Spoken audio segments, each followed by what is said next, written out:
Ganda nito, oh. Sana maging successful yung pagbebenta ko ng damit mo, na. Mahal, ang dami nating ibebenta mamaya. Manifest natin na makabenta kayo, Nay, para makaahon na tayo sa kahirapan. Hindi ako makapaniwalang nabili ko na yung pangarap kong tig 200,000 na relo. Wow, ang ganda niyan, Tay. Anak, tignan mo to binili sa akin ng tatay mo. Diba ang ganda? Hala, di ba mahal yan, Nay? Mas mahal pa to sa bahay ng kapitbahay natin, no? Magbebenta ulit kami mamaya para mas marami tayong pera. Anak, binilang kita ng kotse. Gamitin mo to pag pupunta ka ng school, ha? Ha? Tay, di ko naman po kailangan ng kotse. Kaya ko naman po mag-commute. Gumastos pa tuloy kayo. Dami mo naman sinasabi, anak. Sige na, puntahan mo na sa labas. Wow! May sarili na akong sasakyan. Wow, ang ganda naman ng bagong kotse mo, Scarlett. Ah, salamat po. Hindi ka ba nagtataka, Scarlett, kung bakit ang bilis niyo yumaman? Galing yun sa pagbebenta ng damit nila nanay. Ang dami na nga nilang mamahaling gamit ngayon eh. Sure ka ba? Na damit lang ang tinitinda nila? Nay, bumabagabag talaga sa isip ko kung bakit ang bilis nating yumaman. Ano ba talaga binibenta niyo ni tatay? Ano ka ba anak? Malaki talagang kita sa pagbebenta ng damit. Pero nay, wala nang pero-pero. Hindi ka ba masaya anak? Na mayaman na tayo? Na nabibili natin lahat ng gusto natin? Sige na, mag-aayos pa ako ng benta ko. Mahal, nakauwi ka na ba?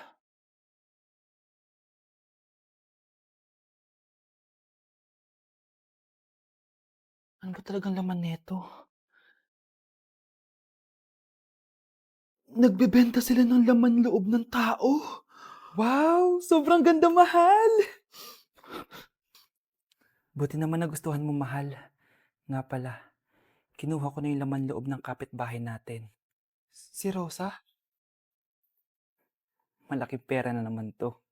Mahal, hindi dapat malaman ni Scarlett to, ha? Ano yun? Nasaan yung ledger? Nandito lang yung kanina. Ba't mo winala yung ledger, mahal? Nandun lahat ng mga sikreto natin. Sinong tao dyan? Anak, may bisita ka. Sino po, Nay? O anak, na paano ka? Ba't parang nakakita ka ng multo? Wala, Nay. Ma'am, kamusta naman po yung anak ko sa school? Isusumbong ko si Kyle sa inyo, ma'am. Ma'am, bakit? May ginawa ba siya? Yang anak mo kasi. Ano po, ma'am? Napakagaling, oo. Masipag at matalino yan sa school, ma'am. Opo, tama, Nay. Buti naman. Akala ko kasi kung ano na ginagawa nito eh. Kaso ano, ma'am? May mga kailangan lang ako itanong sa inyo, ma'am, kung totoo ba tong nasa test paper ni Kyle. Patay ako nito. O sige, ma'am. Unang tanong, anong pangalan ng nanay mo? Susan, ang sagot niya. Tama ba, ma'am? Tama naman, ma'am. Pangalawa, ano ang trabaho ng nanay mo? Ang sagot niya, housewife. Tama ba? Oo, ma'am, tama. Okay. Pangatlo, ano ang gustong ginagawa ng nanay mo sa'yo? Pinaglulutuan, binibigyan ng baon. Tama ba? Oo naman, mahal na mahal ko yan si Kyle. Ano ang ayaw na ginagawa ng nanay mo sa'yo? Wala naman nakalagay dyan, di ba, ma'am? Kasi wala naman ako ginagawang masama sa kanya. Ang nakalagay dito ay palaging inuutusan. Pinapalo ng hanger, Anay! Binabato ng kaldero, sinisigawan, minumura, at pinapalayas. Tama ba, ma'am? Walang iya ka, anak. Halika rito. Nay, wag mo! Pinapalo pala kita ng hanger, ha? Halika rito, matatamaan ka sa akin. Nay, test paper lang yan eh. Ma'am, kumalma ka. Kumalma? Kasalanan mo to eh. Ikaw una matatamaan sa akin. Sabi ko na kalalayas na ako eh.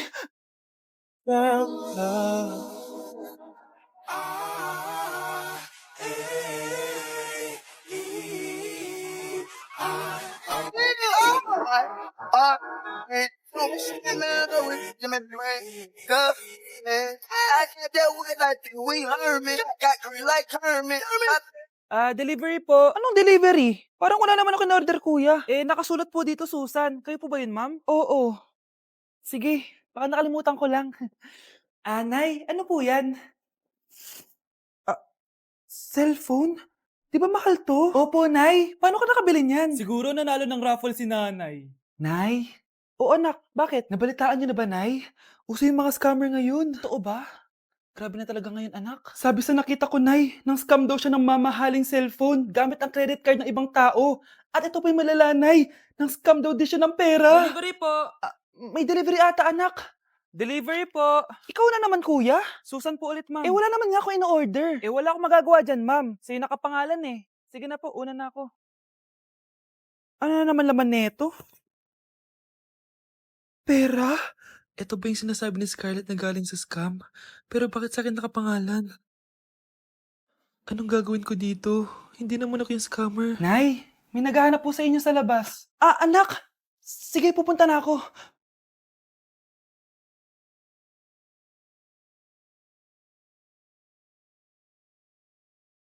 Ah, hello po. Ano pong kailangan nila? Kayo po ba si Susan, ma'am? May natanggap po kasi akong report na kayo daw po nangi-scam. Scammer? Hindi ako scammer, ah. Ma'am, sa'yo nakapangalan ng mga parcel. Kaya sumama ka na sa amin. Hindi nga ako scammer!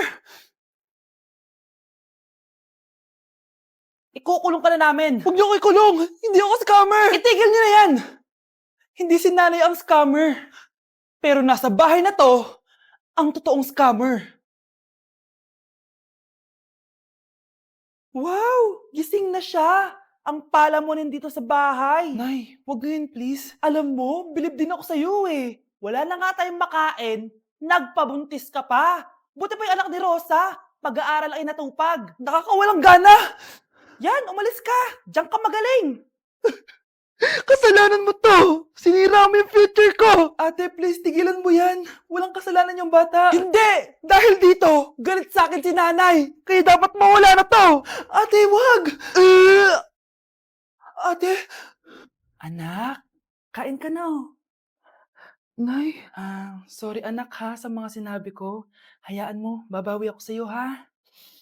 Thank you, Nay. Nay, sumasakit yan ko. Nay. Oo, yung pinag-usapan natin ha. Hihintayin ko ng mga anak tong babaeng to. Pag nabigay ko na yung bata, ibigay mo na agad yung pera sa akin ha. Balak ibenta ni nanay yung anak ko. O anak, okay ka lang? Walang iya ka, Nay! Ang sama mo! Akala ko, totoong nagbago ka na. Pera pa rin pala yung nasa utak mo. Abay, bakit? Wala ka nang pakinabang dito. At least yung anak mo, mapapakinabangan ko. Wala ka namang papakain dyan eh. Napakasama mo!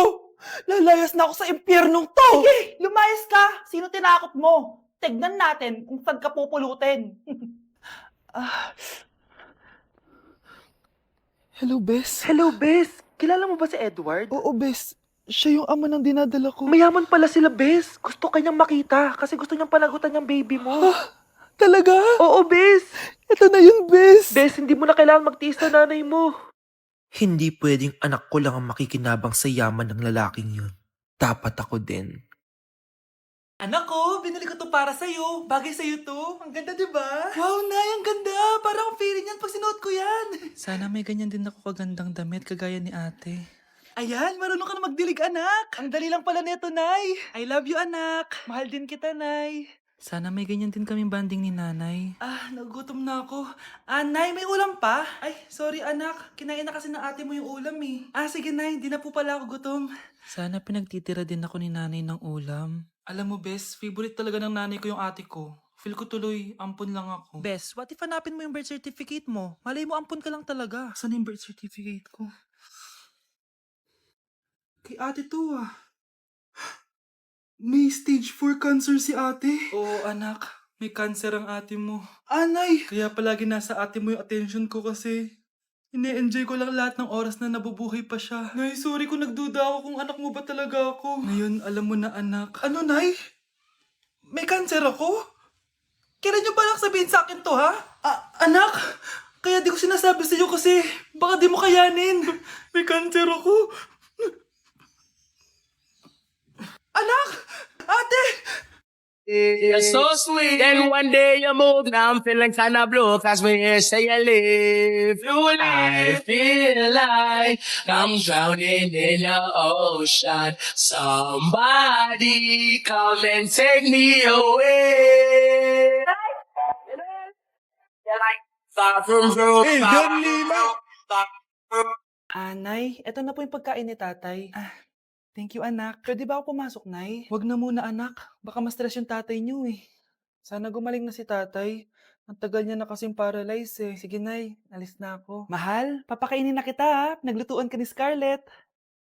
Nay, eto na po yung pagkain ni Ano yun, Nay? Ang baho. Ay, anak, mamaya mo na ibigay yan. Papaliguan ko muna yung tatay mo. Nagpupo na naman. Sige, Nay. Tao po, delivery po. Ano po yun? Kay Susan po, importante daw po to. Si nanay. Ako na lang po magbibigay sa kanya. Nay, may nagpapabigay po nito sa inyo. Binasa mo ba 'to, anak? Hindi po, Nay. Wag mo 'tong babasahin, ha? Sige po, Nay. Mamamalengke lang ako ng uulamin natin, ha? Ikaw muna magbantay ng bahay. Ano yun? Bakit sobrang baho naman? Saan nanggagaling yun? Dito sa kwarto nila nanay. Tay, nagpupo ka na naman, no? Yung envelope to, ah. Death certificate? Hindi naman patay si tatay, ah. Hello po? Buti naman po, ma'am, sinagot niyo na. This is St. Peter's Funeral. Kailan niyo po ipapaimbasa mo yung asawa niyo? Isang linggo na rin po kasi baka bumaho po yung bangkay niya. Anak, alam kong nasa kwarto ka ng tatay mo. Si nanay!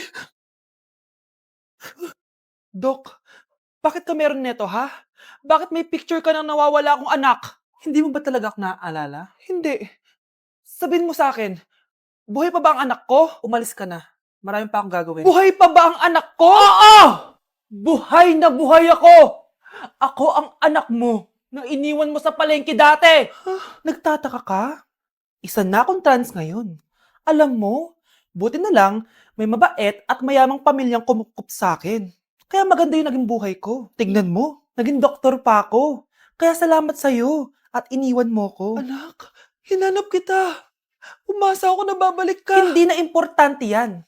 Ayaw na kita makita at hindi na kita kailangan. Kaya umalis ka na! Hello po. Kamusta po yung pasyente? Dok, si nanay naman yung nagkasakit. Kamusta na siya? Okay naman. Sa iba ko na lang siya ipapaasikaso, ha? Anak? Anak, please! Bakit anak tawag mo sa kanya, Nay? Sure ka ba na habang buhay ka magagalit sa nanay mo? Nakita ko results niya kanina. Anytime, pwede siya mawala. Magpapahangin lang ako. Nasaan na sila? Hello, nurse? Nasaan yung pasyente dito sa room 214? Anak? Ako ba hanap mo? Nay, akala ko may masamang nangyari na sa'yo. Anak, hindi na kita iiwan. Good news! False alarm lang pala yung nakita namin result sa nanay mo. Ibig sabihin, magiging okay siya. Salamat naman. Nay, ayoko na mawala ka sa akin, ha? Yay! May ate na ako! Nay, sorry.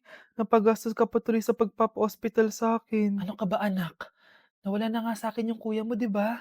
Ayoko namang mawala ka din sa akin. Hello po, good morning. Dok, ano po balita? Makakalabas na po ba si Scarlett bukas? Ma'am, may good news po ako. Pwede na po lumabas si Scarlett bukas.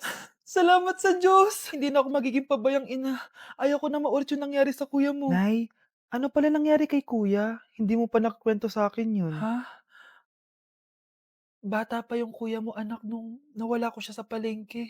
Mare, magkano tong sitaw? 50 na lang sa'yo, Mare. Ang mahal naman, Mare. Pwedeng 20 na lang to. Mga laruan ba yun? Ang ganda nun na. O siya, sige na, kumare naman kita eh. Ayun yung gusto ko sa'yo eh. Tara na, anak. Anak, anong lugar na to? Nasaan yung batang yun? Nasaan na si nanay? Nay! Anak! Ate, may nakita po kayong bata dito? Ay, wala po akong nakita eh. Nasaan na ba yun? Anak! Simula noon, hindi ko na nakita yung kuya mo, Scarlett. Hanggang sa may pumuntang pulis sa bahay natin. Ang sabi nila, patay na daw siya. Grabe naman yung nangyari kay Kuya Nay. Ang lungkot naman po pala nung nangyari sa kuya ni Scarlett. Sige na po, ma'am. Kailangan ko pa po bisitahin yung mga ibang pasyente. Sige po, Dok. Salamat po. Anak, ang importante, makakauwi ka na bukas. Opo, Nay. Makakapag-thirst trap na ako ulit.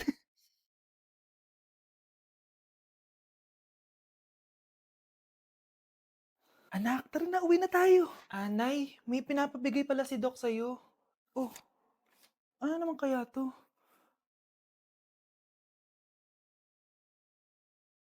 Paano nangyari yun?